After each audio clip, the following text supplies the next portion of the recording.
planning a meeting to bring Malcolm X's widow to the Bay Area. The person who I knew who asked me to come to the meeting was Hank Jones, one of the San Francisco 8 defendants. He was a good friend of mine. We go way back. And we were active together and we organized together. So what happened when I went to the meeting, they said there were some brothers coming over from Oakland who would do security. They let us know, they let everybody know when they come over to the meeting the following week. Nobody knew of these Haley New women, nobody at that all, except over here in Oakland.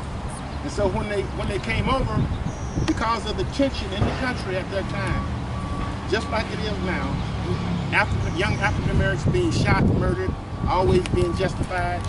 You had over 200-300 rebellions in this country, riots across the country during the 60s. And so what happened was this high level of frustration, not only with myself, but many young folks.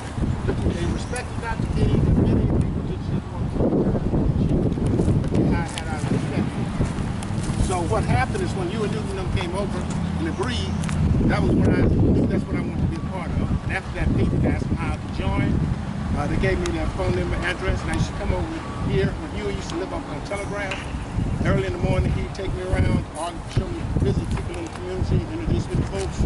Then we go by Bobby Seale's house. So that became my first introduction and transitioning from the Black Arts Movement into the Black Panther Party. Late January 1967, early March. And then after that, and then Sacramento. But a lot of people don't know, they see Sacramento, they think that everybody carried guns. That's contrary to the truth. Everybody in the Black Panther Party carried guns. Everybody was trained to carry guns.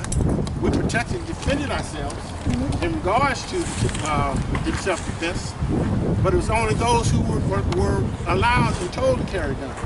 Contrary to their belief, it was men and women who went to Sacramento. It just wasn't men who were part of the delegation that went to Sacramento. Because you can look, when they arrested us at the gas station, if you ever see that footage, you may see in the background behind one car, a woman, African-American woman in the background. And that was Artie Seale. That was Bobby Seale's wife at that time. She was one of those who went. Others who went with us was from the Denzel Down family, the young man who had been murdered out in North Richmond. Some of his sisters and family and nieces and them went as well. So it was a huge delegation, but it was men and women who were part of the delegation, which you don't see in the film. And a lot of people don't know that when it went, we came to Oakland, California that morning before going, and we had a whole group meeting explaining why Huey was going, not going, and Bobby was going. Because they felt that there's going to be a lot of press. And by a lot of press, that they need somebody, and there might be arrests. There needs somebody to be here to talk with the press who could articulate the party's ideological, political perspective. Very young still. This is May Day, May 1st, 1967. Because May 1st went on the Sunday, we went on Monday the 2nd. So we call it May Day though, still. And so that's when we went, and the whole purpose of going was to observe the legislation that was being passed. You had these police who didn't understand the law and were psychologically whipped down because Huey Newton and Bobby Seale and everybody understood the law. Now they want to change the gun laws, the local ordinance. And so they had got this right-wing assemblyman named Mulford to pass the laws. So therefore, that's why we went to Sacramento to observe the legislation of these laws that were being passed.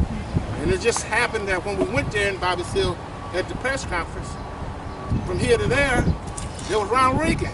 Instead of was governor. Talking to a group of white parochial school kids.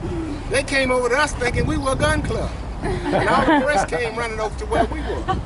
And that was when Bobby Seale read the statement that about executive mandate number 1, talking about the concentration camps USA, which we refer to as the political prison industrial complex today. She rushed him off.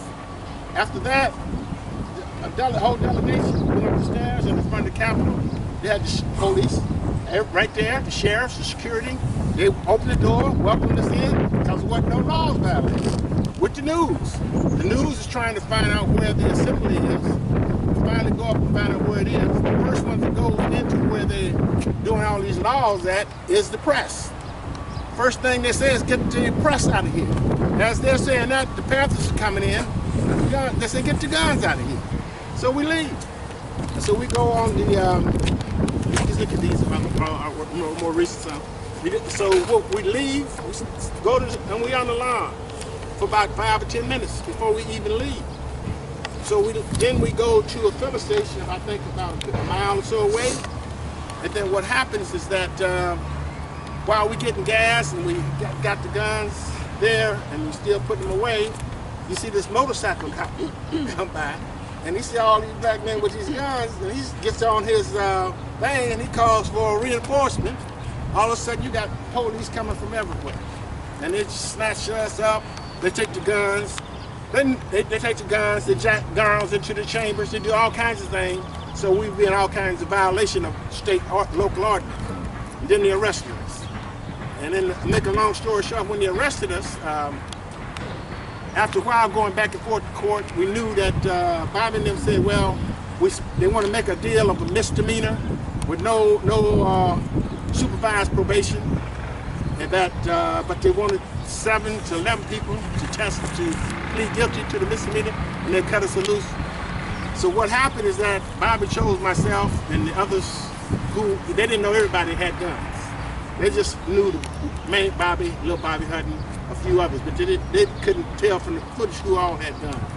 And so what happened is that we pleaded, and so when we went to court, we pleaded to the misdemeanor, we pleaded not guilty. That's how we pleaded not guilty. And we thought we was going home. The judge said, no, y'all going to jail. Oh. They sent us to jail. Yeah. Wow. Yeah. For how long? Well, I think I did about 3 weeks. Bobby did about 6 months. Little Bobby Hutton went to juvenile. Yeah. Wow. So yeah, so you learn, up here. Thank you so much. Yeah. I would like Mr. Douglas to have Alan speak just real briefly about what you're working on, and then we can ask some questions to both of you, Okay. if that's okay. Yeah. Cool, Alan. So maybe give